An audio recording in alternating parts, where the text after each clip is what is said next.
My name is Lucy. My dad, Sam, is different from other fathers. He works as a waiter at a coffee shop. He's been there for 8 years, but he still can't handle the register because he has the mind of a 7. A long time ago, my dad once took in a homeless woman. She was my mother. Not long after that, I was born. Dad excitedly held me in his arms, filled with joy. He named me Lucy, but my mother didn't stay.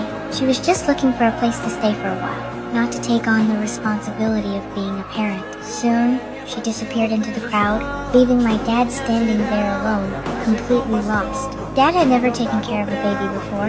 He didn't know why I was crying. He didn't know which diapers to buy, or what kind of formula to feed me. As a newborn, I completely overwhelmed him, until our kind neighbor, Annie, noticed how helpless he was. Little by little, she taught my dad how to hold me, how to feed me, and how to be a father. Dad even relied on TV schedules to figure out when it was time to feed me. Even so, he did everything he could to take care of me. Dad has a group of friends who are just like him, people with intellectual disability. Each of them has their own limitations, but they're all pure-hearted and kind. They treated me like their own child.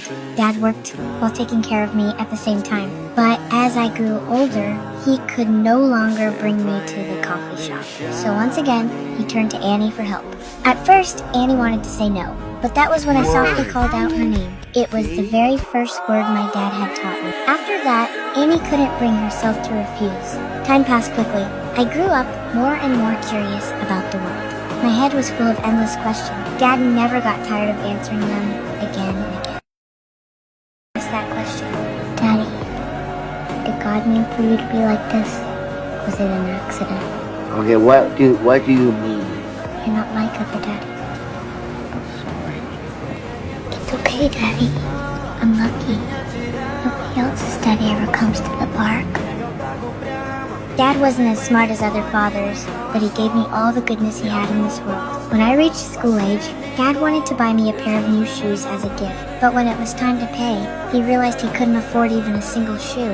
His friends didn't have much money either, yet they still scraped together everything they had. The kind sales clerk was deeply moved and gave each of us a balloon. After I started school, I became smarter and smarter. The textbooks grew more and more difficult. I watched my dad struggle to sound out the word and saw how hard it was for him. So I took out my old textbooks and read to him, pretending I didn't understand. In truth, I had already heard those lessons countless times, but I didn't want to make my dad feel bad. But in the teacher's eyes, my maturity seemed abnormal. Dad was called to the school. In my drawing, I was big, holding the hand of a very small dad, as if he were the one who needed to be taken care of. After that, I started to fear learning. I didn't want to become smarter than my dad. Sometimes, I would pretend not to understand, so that he could teach me. That was the only way I knew how to protect him. I'm stupid. You are not stupid. No, you are not stupid, so you can read that word. I don't want to be thinking. No, because that makes me happy. It makes me happy. When you reading.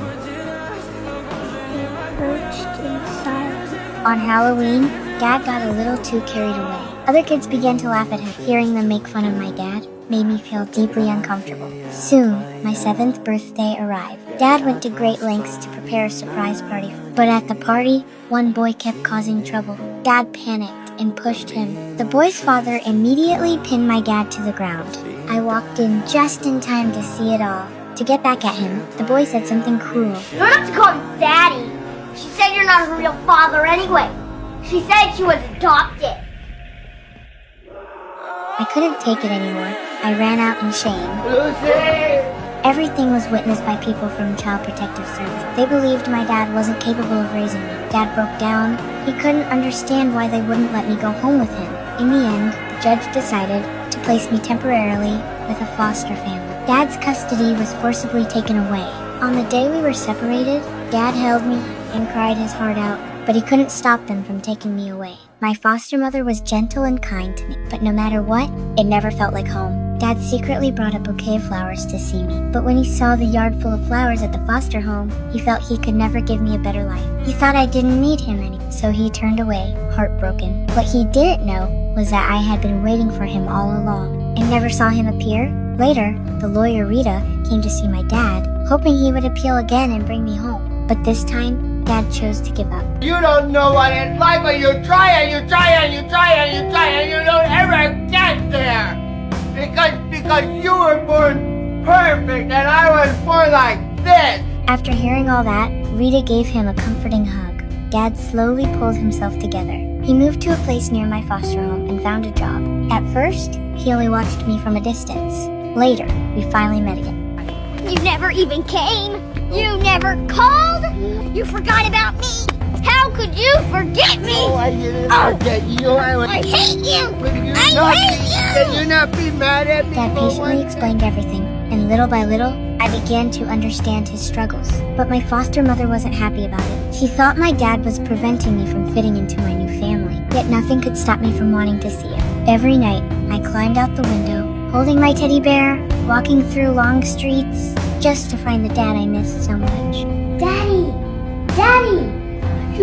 I missed you. Seeing me, Dad was both thrilled and worried. He was afraid my foster mother would be concerned, so every night after I fell asleep, he carried me back. My foster mother was shocked and tried many ways to stop me, but nothing worked.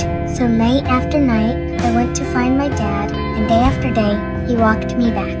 In the end, all of this touched my foster mother deeply. One day, she knocked on my dad's door and returned me to him. She finally understood that I couldn't lose my father. He also agreed to testify in court to help my dad regain custody. As she was about to leave, Dad stopped her. He said he hoped she could help raise me together with him to make up for the motherly love I had been missing. After that, everything slowly got better. I grew up surrounded by the love of my dad and my foster mother, and no one could ever separate me from my dad again.